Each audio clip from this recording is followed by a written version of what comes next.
आज हमारे पास है स्मार्टफोन की दुनिया के most wanted smartphone Samsung Galaxy S23 versus OnePlus 11 और दोनों पे ही हमारी जनता ने कंपैरिजन वीडियो का इनाम रखा है, मतलब डिमांड रखी है। इन दोनों ही फोन्स के ऊपर अनबॉक्सिंग वीडियो ऑलरेडी चैनल पे है, तो इस पे सिर्फ कंपैरिजन की बात होगी कि कौन किससे ज्यादा बेटर है। अगर आपको स्पेसिफिकेशन जानने हैं, किसी फोन के बारे में डिटेल में जानना है, तो इन वाली वीडियोस को जाके आप आराम से देख सकते हो। अगर दोनों फोन के प्राइस की बात की जाए तो ये S23 आता है 8GB 256GB के साथ 80,000 रुपीज में, वहीं इसका 16GB 16GB 256GB आता है 62,000 रुपीज में, क्योंकि 12 256GB मिल नहीं रहा है और उसके नीचे आपको UFS 3.1 मिलने वाली है। मतलब दोनों की प्राइस में 18,000 रुपीज का डिफरेंस है। मतलब एक ये फोन भी आ जाएगा और उसके साथ एक नया फोन भी खरीद सकते हो 18,000 में। मतलब तुम भी खुश और तुम्हारी बाबू भी।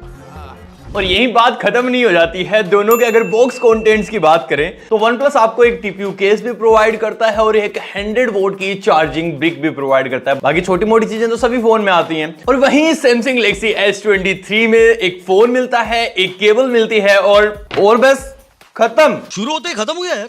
वहीं बात करें इन दोनों फोन की पकड़ की तो दोनों फोन अपने आप में बहुत ही अलग तरीके की ऑडियंस को टारगेट करके आते हैं। S23 बहुत ही ज्यादा हैंडी फोन है। आपके हाथ कितने भी छोटे हो, चाहे आप एक हाथ से आराम से ऑपरेट कर सकते हो। कहने का सीधा सा मतलब यह है कि S23 को चलाना तो मेरे बाएं हाथ का खेल है। वहीं OnePlus 11 का थोड़ा बड़ा है साइज, तो इसको वन हैंडेड यूज करना तो बिल्कुल भूल ही जाओ। लेकिन फ्रंट साइड से डिस्प्ले कर्व्ड होने की वजह से और पीछे की साइड भी आपको थोड़ा सा कर्व्ड मिलता है, जिसकी वजह से हाथों में ग्रिप भी अच्छी बनती है और ये प्रीमियम भी दिखता है। वहीं बात करें इन दोनों के डिजाइन की तो S23 थोड़े से मैट फॉर्मेट में आता है। इसका बैक पैनल थोड़ा सा ग्लोसी टाइप का मिलता है, लेकिन OnePlus में फिंगरप्रिंट दिखाई दे जाते हैं। वहीं मैट फिनिश में ऐसा कुछ भी नहीं होता है, तो ये ज्यों का त्यों पड़ा रहने वाला है, चाहे आप इसको बिना कवर के भी यूज करो। दोनों ही फोन की फ्रेम जो है वो एल्यूमिनियम की है, तो बहुत ही ज्यादा एकदम सॉलिड से फील होते हैं और ये तो बहुत ही ज्यादा हल्का होने की वजह से कुछ ज्यादा ही कमाल लगता है। वहीं दोनों ही फोन में दो 5G सिम आप डाल सकते हो एट द सेम टाइम। दोनों में ही 3.5mm का जैक भी नहीं है। दोनों ही में सिक्योरिटी के नाम पे फिंगरप्रिंट और फेस अनलॉक मिल जाता है और दोनों के ही फिंगरप्रिंट की जो पोजीशन है वो बहुत ही कमाल की है। मतलब जहां फ्लैगशिप फोन्स में मिलनी चाहिए बिल्कुल वही मिलती है, तो ये अपने आप में बहुत ही कमाल की चीज है और दोनों ही अपने आप में काफी फास्ट है।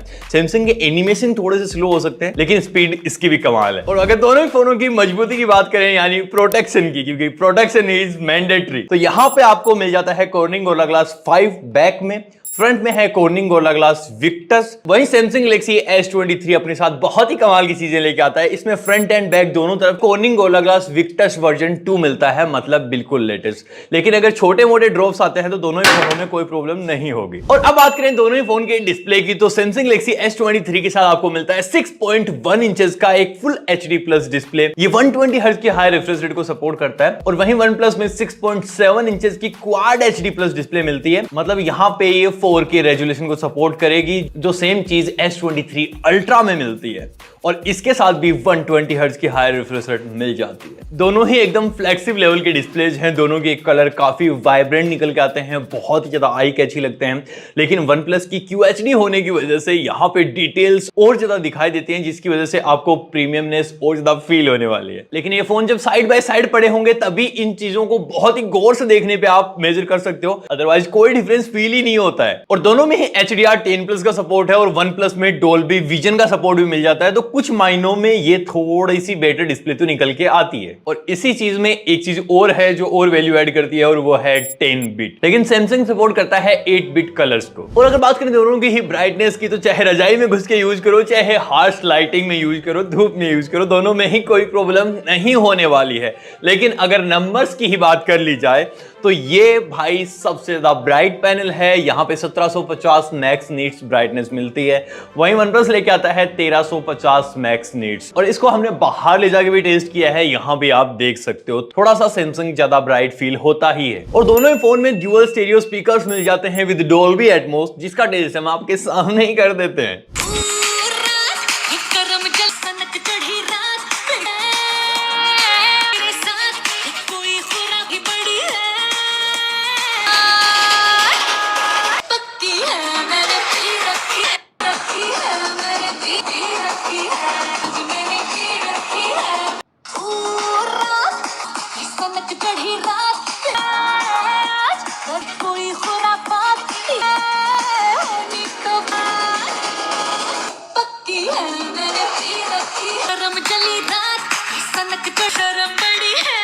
दोनों में ही काफी प्रीमियम साउंड है, लेकिन लाउडनेस OnePlus की ज्यादा है। और वहीं अगर बात करें क्लियरिटी की और ज्यादा प्रीमियमनेस की, तो वो सैमसंग के साथ मिलती है। इसके स्पीकर्स कुछ ज्यादा ही क्वालिटी में लीन है भाई। और अब बात करते हैं दोनों के ही कैमराज की, जिसके लिए आप और हमारे जैसे मनुष्य हमेशा उत्सुकता से भरे रहते हैं। दोनों फोनों के अगर मेगापिक्सल की बात करें तो सैमसंग के अंदर मिलता है 50 मेगापिक्सल का primary sensor with OIS, 12 megapixel का अल्ट्रा वाइड और 12 मेगापिक्सल का टेलीफोटो सेंसर ऑप्टिकल जूम के साथ। वहीं OnePlus के साथ 50 मेगापिक्सल का प्राइमरी सेंसर है विद OIS, 48 मेगापिक्सल का अल्ट्रा वाइड और 32 मेगापिक्सल का टेलीफोटो सेंसर, लेकिन यहाँ पे सिर्फ 2x ऑप्टिकल जूम आप कर सकते हो। बाकी अगर बात करें दोनों के ही सपोर्ट सिस्टम की, तो 8K वीडियो रिकॉर्डिंग कर सकते हैं दोनों ही फोन, लेकिन ये 30 FPS में जितना छोटा दिखता है उतना छोटा ये इंटरनल्स में है नहीं।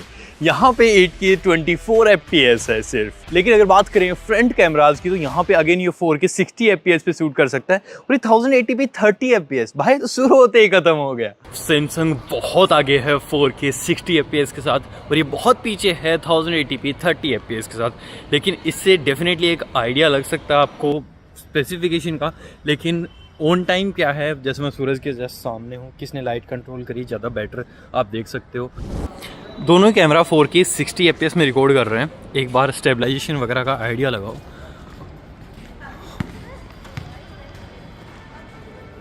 बाकी वीडियोस में डेफिनेटली सैमसंग हमको बहुत ज़्यादा बेटर लगा, लेकिन इसकी और ज़्यादा इन डेप्थ टेस्ट के लिए हम लो लाइट में चले गए। बहुत सारी फोटोज हमने पोर्ट्रेट, नॉर्मल कैमरा से, ultra wide, 2x telephoto, 3x telephoto से शूट करी हैं। तो डेफिनेटली आप इनको देख के जज कर सकते हो, हमें सब में सैमसंग थोड़ा सा आगे नजर आया। बाकी दोनों की पिक्चर्स में ग्रेन्स आपको इतने ज़्यादा नहीं मिलते हैं, डिटेल्स मिलती हैं, लेकिन सैमसंग ने इस बार S23 सीरीज के साथ नाइटो फोटोग्राफी को कुछ ज़्यादा ही नेक्स्ट लेवल इंप्रूव कर दिया है, जिसकी वजह से ये लाइट ज्यादा गैदर करता है और फोटो ज्यादा निखर के आती हैं। तो कैमरा के मामले में डेफिनेटली अगर मुझे किसी एक को चूज करना होगा तो मैं बिना किसी डाउट के सैमसंग को पिक कर लूंगा, क्योंकि इसकी फोटोज, इसकी स्किन टोन बहुत ज्यादा बेटर हैं एज कम्पेयर टू OnePlus के। इसकी फोटोज को एडिट करने की बिल्कुल जरूरत नहीं है। वीडियोज जो है वो भी ज्यादा स्टेबलाइज्ड हैं, ज्यादा अच्छी फुटेज आप रिकॉर्ड कर सकते हो, ट्रस्ट कर सकते हो। डेफिनेटली इसके मामले में ये छोटा बाहुबली विनर बनता है भाई। बाकी अगर बात करें सेल्फी कैमरा की, तो OnePlus 16 मेगापिक्सल के सेल्फी कैमरा को लेके आता है और सैमसंग 12 मेगापिक्सल के सेल्फी कैमरा को लेके आता है। मेगापिक्सल में बिल्कुल भी मत जाना, क्योंकि यहाँ भी आपको रिजल्ट सामने दिख रहे हैं, चाहे वो पोर्ट्रेट, चाहे नॉर्मल लाइटिंग की बात हो, चाहे फेस टोन की बात हो, सब में सैमसंग थोड़ा सा ज्यादा बेटर दिखता है। बाकी परफॉर्म से याद आया कि परफॉर्मेंस कैसे पीछे रह सकती है, और वो जब हम फ्लैगशिप फोन की बात कर रहे हैं भाई, तब तो ये चीजें एकदम उभर के आनी चाहिए। इन दोनों को ताकत देने के लिए इनके अंदर एंड्रॉइड वर्ल्ड का सबसे ज्यादा latest processor Qualcomm Snapdragon 8 generation 2 डाला गया है, जो 4nm पे आता है, 3.2 गीगाहर्ट्ज की पावर को प्रोड्यूस कर सकता है। ज्यादा टेक्निकल समझने की जरूरत नहीं है, सिर्फ इतना समझ लो कि ये इन दोनों फोन के फॉर्म फैक्टर से बहुत ही ज्यादा खतरनाक पावर प्रोड्यूस कर सकता है। दोनों ही फोन्स में 128GB का ऑप्शन भी मिल जाता है, लेकिन वो UFS 3.1 के साथ आता है। लेकिन अगर आप 256GB या उसके ऊपर वेरिएंट सेलेक्ट करते हो तो आपको दोनों ही फोन में UFS 4.0 देखने को मिलेगा। तो चॉइस इज योर्स। इन दोनों ही फोन को हमने साइड बाय साइड बहुत दिनों तक लगातार यूज किया है, और दोनों की ही परफॉर्मेंस में हमको बिल्कुल भी कोई शिकायत नहीं है। और अगर आपको प्रो गेमर बनना है तो वहां भी ये बिल्कुल खतरनाक तरीके से टिक के निकलते हैं। लेकिन अगर किसी एक को विनर ठहराना हुआ वो भी गेमिंग में, तो डेफिनेटली OnePlus थोड़ा सा आगे निकल जाएगा, क्योंकि इसके हैप्टिक्स बहुत ही ज्यादा प्रीमियम फील होते हैं एज कंपेयर टू सैमसंग। और इसकी डिस्प्ले बड़ी होने की वजह से भी थोड़ा सा एडवांटेज मिलता है, और बड़ा फोन होने की वजह से ही इसमें हीट डिस्ट्रीब्यूशन और ज्यादा अच्छा हो जाता है, जिसकी वजह से लॉन्ग गेमिंग सेशन में सैमसंग से कम गर्म होने वाला है। लेकिन ये ऐसे लोगों के लिए बना ही नहीं गया है। यहाँ पे ये शॉर्ट फॉर्म फैक्टर की वजह से अपनी एक अलग ही इंडिविजुअल आइडेंटिटी क्रिएट करता है। और अगर बात करें इनके सॉफ्टवेयर एक्सपीरियंस की, तो ये मैं बोलूंगा सबसे ज्यादा खतरनाक पार्ट है, क्योंकि हमारे हाथों में दो ऐसे फोन हैं जिनमें जो UI डले हुए हैं वो सबसे अच्छे हैं, रिफाइनमेंट के नाम पे भी और यूजेस के नाम पे भी। दोनों फोन में आपको Android 13 मिलता है, इसमें One UI 5.1, इसमें Oxygen OS 13। और दोनों की ही कस्टमाइजेशन देख लो, स्मूथनेस देख लो, एकदम अपार है। ये थोड़ा सा कलर OS से इंस्पायर्ड है, लेकिन OnePlus ने अपनी थोड़ी सी चीजें मेंटेन रखी हैं कि इसको Oxygen OS अलग से बोला जा सके। यहाँ 4 साल के मेजर Android अपडेट और 5 5 साल के मेजर सिक्योरिटी अपडेट्स देखने को मिलेंगे। ऐसा ही सेम सीन सैमसंग के साथ भी है, 5 साल तक सिक्योरिटी अपडेट्स और 4 साल तक सॉफ्टवेयर अपडेट। मतलब इन दोनों फोन में से कोई भी आप चूज कर लोगे तो ना तो आप सॉफ्टवेयर के मामले में हताश होने वाले हो और आपको बहुत ही लंबे टाइम तक मतलब आपको भले कुछ हो जाए, इन फोनों को कुछ नहीं होगा। बाकी कनेक्टिविटी के नाम पे दोनों ही फोन में सब कुछ ही मिल जाता है ऑलमोस्ट। सैमसंग 16 5G के बैंड्स लेके आता है, OnePlus 13 5G के बैंड्स लेके आता है। अब आपके दिमाग में आ रही होगी स्पीड, तो जियो के साथ ऐसी कुछ स्पीड मिलती है 5G की दोनों ही फोनों में। और दोनों ही फोन में Wi-Fi 6E का सपोर्ट है, ब्लूटूथ वर्जन 5.3 का सपोर्ट है, NFC का सपोर्ट है और जो कुछ हो सकता है सब कुछ है। और इतने सारे माल मसाले को पावर देने के लिए जरूरत होती है एक बहुत ही कमाल की बैटरी की। तो ऑब्वियसली यहां पे ग्रेफाइट ही मिलती है, बट स्टिल यहां पे सैमसंग के साथ 3900 मिली एम्पियर की बैटरी है विद 25 वोल्ट हो फास्ट चार्जर, और चार्जर आपको अलग से खरीदना पड़ता है। वहीं OnePlus लेके आता है 5000 मिली एम्पियर की बैटरी और 100 वोल्ट की चार्जिंग ब्रिक जो आपको बॉक्स में मिल जाएगी। और अब बारी आती है इन दोनों के ही